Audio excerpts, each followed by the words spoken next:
Guys, what's up? I'm Yim. Well, you can also call me Yim Nguyễn. This is actually my very first YouTube video. And just a heads up, English isn't my first language, so please don't judge me too hard. I'm still learning every day, kind of. And in this video, I want to share my story. How I went from working a 9 to 5 job, crunching numbers and running ads to chasing my dream of becoming a photographer.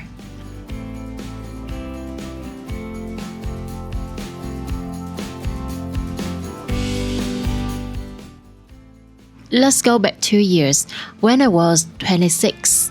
I've learned a lot since then, and now at 28, I want to share that journey with you. Maybe it will spark something in you too.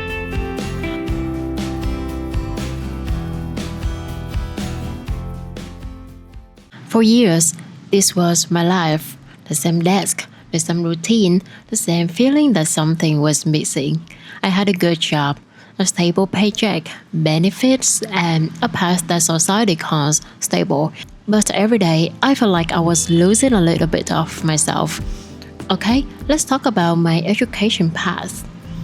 Like many kids in Asian families, I was expected to become a teacher or even better, a doctor. But I didn't get into the education program, so I ended up majoring in English translation and interpretation at university. But honestly, that didn't improve my English at all. In fact, it made me even more afraid of it. I was kind of a lazy student who skipped a lot of classes, but somehow I still managed to graduate.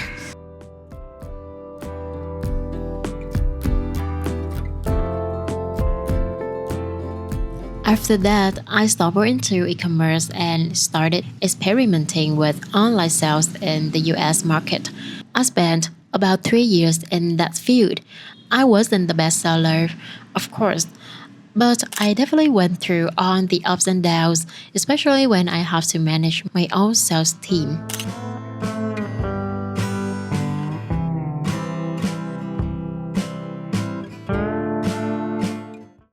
So, back in college, I honestly had no idea what I wanted to do with my life. But one thing I knew for sure, I loved taking photos. I started out with my old Samsung J7 Pro, just shooting random stuff like plants, landscapes, and people.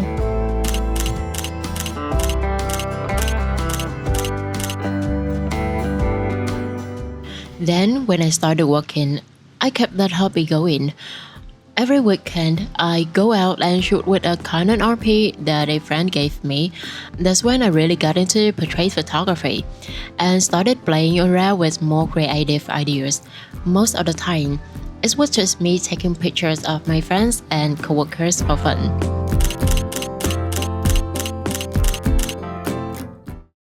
To be honest, back then, I had no idea how to make money from photography, and quitting my job to chase it. Yeah, that sounded way too scary. One day, I just decided to quit my job, even though I had absolutely no idea what I was gonna do next. I kept asking myself, should I keep living a safe, a stable life, or finally take photography seriously?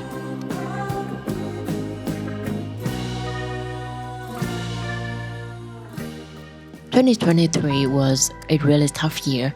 The economy wasn't great, and getting a job felt almost impossible. But in a strange way, being unemployed turned out to be a blessing. For the first time, I had a space to slow down and really think about what I wanted in life. During that time, I signed up for an advanced photo editing and lighting course. I was lucky enough to meet an amazing teacher, someone who truly guided me and helped me see the direction I wanted to go. But my parents have always thought it's kind of crazy and even a bit awkward for a girl to be a photographer. Honestly, that time was really tough for me. I wasn't working and I was learning something that might never make me any money. My parents thought I'd gone crazy for even trying, and deep down, I kind of felt the same. I was ready at an age where I should have my life together, but instead, I was spending all my time and energy chasing this dream that felt so uncertain and unrealistic.